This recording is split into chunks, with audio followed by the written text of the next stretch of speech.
What do you think defines the heritage of a state like Tennessee? The buildings, the battlefields, the time-tested traditions? Well, all of the above and more. Rob Wiles discovered it can also be represented in a pair of dancing shoes. That is after he met a world-renowned Buckdancer who's a Tennessee treasure in his own right. We got about 25 acres. When you visit Thomas Maupin, you'll almost certainly get a tour of his Rutherford County home, including livestock. Hey, come on, come on. And projects. Still runs like a new one. So when you were growing up, did you have a place like this? I mean, did your folks have a place like this? We had about 5 acres in Eagleville, and but Daddy grew everything.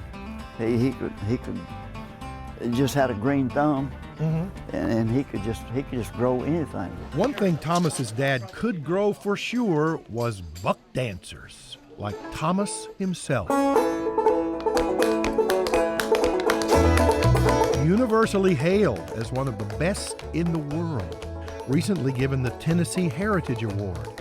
He's been dancing most of his more than 70 years. My grandmother lived with us on my mom's side, and she was an old lady, and she went barefooted most of the time. Well, a tune would come on radio, and she would dance. And as I remember back, I can remember her heels hitting the floor just right there, you know. And I've always remembered that. And I can hear it today. I can hear her dancing today.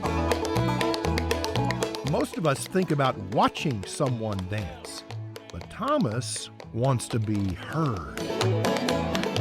There's a difference in actually doing what you look like you're doing. I can play an instrument until you put the strings on it, and then it sounds different. You know, there's a difference. And I've always wanted to be heard, because that puts the pressure on me to get the best out of me that I can get out of me. People are always coming to Thomas's house for great food and hospitality. There's some fruit down here. And to join in the pure pleasure of music and dance the way it's been enjoyed and passed along for hundreds of years. Passed along to people like Daniel Rothwell, who happens to be Thomas Maupin's grandson. He is a nationally acclaimed musician in his own right, national champion old-time banjo player.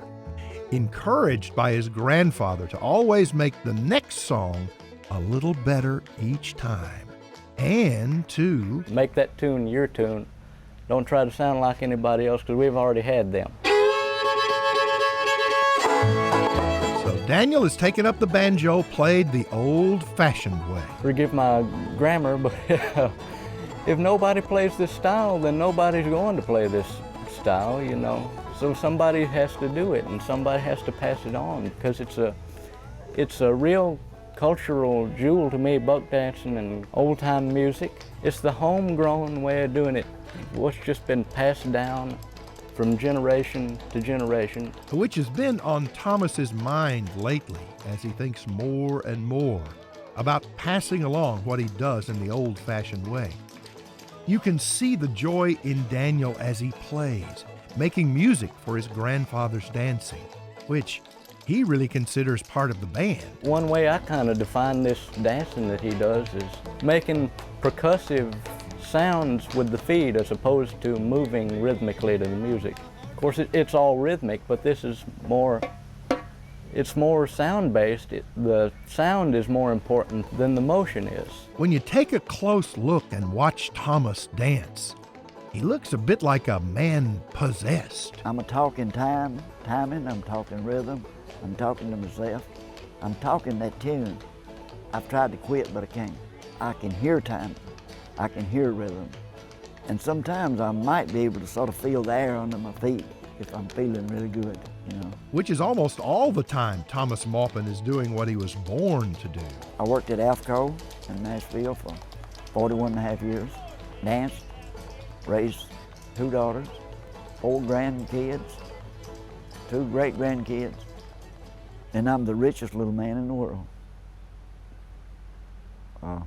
when I'm dancing. I'm rich, but not with money. With friends and self-satisfaction. Had a good life, really good. A really good life, a really great talent, a Tennessee treasure. Thomas Maupin of Murfreesboro.